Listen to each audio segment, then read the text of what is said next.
میں حضور والا سے ملتمس ہوں تشریف لائیں اور اپنے مواعظ حسنہ سے مستفیض فرمائیں۔ السلام علیکم ورحمۃ اللہ وبرکاتہ۔ نحمدہ ونصلی ونسلم علی حبیبہ الکریم وعلی آلہ واصحابہ وذریاتہ واہل بیتہ اجمعین۔ فقد قال اللہ تبارک وتعالی فی القرآن العظیم: اعوذ باللہ من الشیطان الرجیم، بسم اللہ الرحمن الرحیم۔ وَلْتَكُن مِّنكُمْ أُمَّةٌ يَدْعُونَ إِلَى الْخَيْرِ۔ صدق اللہ وبلغنا رسولہ النبی الامین الکریم، ونحن علی ذلک لمن الشاہدین والشاکرین والحمد للہ رب العالمین۔ آئیے ہم اور آپ سبھی محبت کے ساتھ بارگاہ رسالت میں درود و سلام کا ہدیہ نظر کریں۔ اللہم صلی علی سیدنا مولانا محمد بارک وسلم، صلاۃ و سلاما علیک یا رسول اللہ، صلاۃ و سلاما علیک یا حبیب اللہ صلی اللہ تبارک و تعالی علیہ وسلم۔ یہ وہ گروہ ہے کہ جب یہ پہلا قدم اس راہ کی طرف رکھتا ہے تو دنیا انہیں مہمان رسول کہتے ہیں، اور پھر ان کا ہر قدم ایسا ہوتا ہے کہ فرشتے اپنے پر ان کے قدموں کے نیچے بچھاتے ہیں۔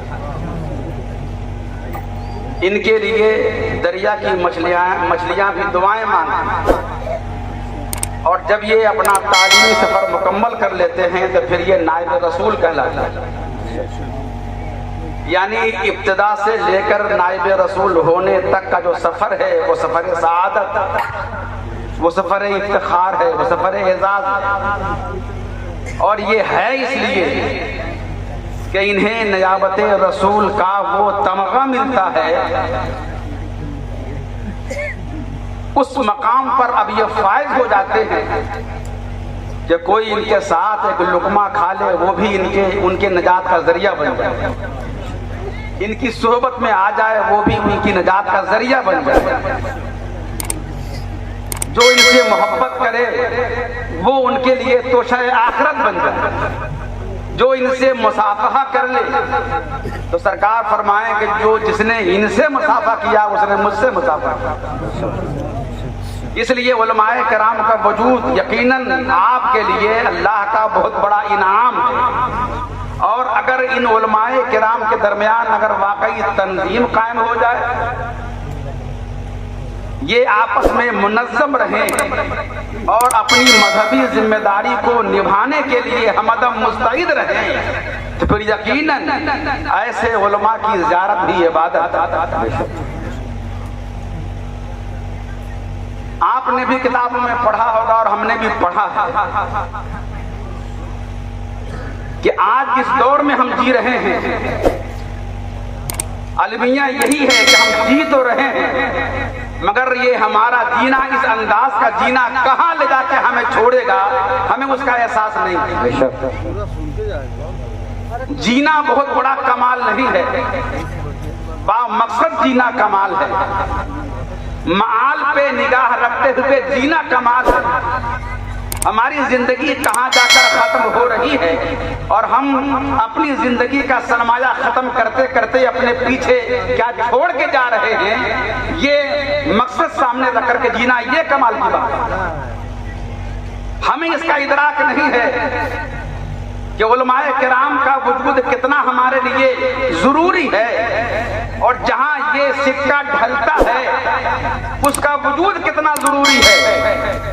مگر دشمنوں نے ہماری تاریخ پڑھی ہے، اسلام کے مخالفین نے اسلام کی تاریخ پڑھی ہے، جو اسلام کو مٹانا چاہتے ہیں انہوں نے اسلام کی ہسٹری کا مطالعہ کیا، انہوں نے بار بار مطالعہ کیا ہے کہ ہم نے اسلام کے مقابلے میں ہمیشہ فوج زیادہ اتاری مگر شکست ہم کھا گئے۔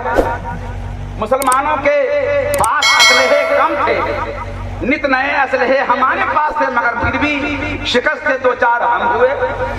جنگ